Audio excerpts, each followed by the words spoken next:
President Obama's push for a military strike on Syria in response to the use of chemical weapons is being met with strong opposition. It is forcing the delay of a procedural vote in the Senate. It was scheduled for Wednesday with formal debate to follow. It is now being pushed to later in the week. Majority Leader Harry Reid says the delay will give the president more time to make his case to lawmakers. That delay comes amid reports that Russia is seeking a deal with Syria to dismantle its chemical weapons program. President Obama says he is skeptical Syrian President Bashar Assad would comply and still wants lawmakers to authorize the use of force.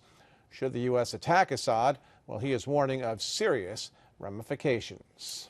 Protests, meantime, across the nation tonight against a military strike on Syria, and at least 5 of those demonstrations were held in the capital region. Most asking that the U.S. find a more peaceful solution to the ongoing crisis there. Brandon Lewis was at some of those protests tonight in the area. He joins us now live in studio. Brandon, what do these folks have in mind? Well, Dory, the primary idea involves the United Nations and asks that they find a solution. Some are war-weary, others are fearful of international consequences. These are concerns the president hopes to change ahead of the vote. The first protest started in Delmar Monday evening as around 24 people stood on 4 corners asking for peace. Among the group, Vietnam War veteran Dan Wilcox. If it was in fact chemical weapons, that was a violation of international law.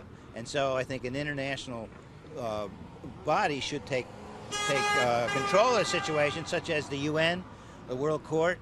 That's an opinion shared by those in Hudson, where a small group rallied for peace. In Saratoga, a vigil was held by those opposed to a strike. An even larger group gathered along Central Avenue in Colonie. I don't really care what's going on with politics and stuff. I've just seen, 100 and something kids dying over something, but I don't feel like U.S. should be in any of this at all. I just feel like it's going to be worse and worse. President Obama is spending the first part of this week convincing Congress and the American public the U.S. needs to intervene. I think it is important for the international community and the United States to stand up and say this cannot happen. But it comes as Russia says it might have a deal to get Syria to turn over chemical weapons without a military strike. In fact, we're able to achieve that kind of agreement that has Russia's agreement and the Security Council's agreement. Then my central concern in this whole episode is resolved. There are so many problems, there's not going to be an easy solution, but we will only exacerbate every single situation and kill people by bombing.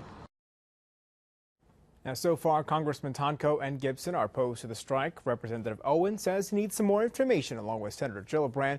Senator Schumer, while initially hesitant, said that he might vote for it. Live in the studio, Brandon Lewis, CBS 6 News.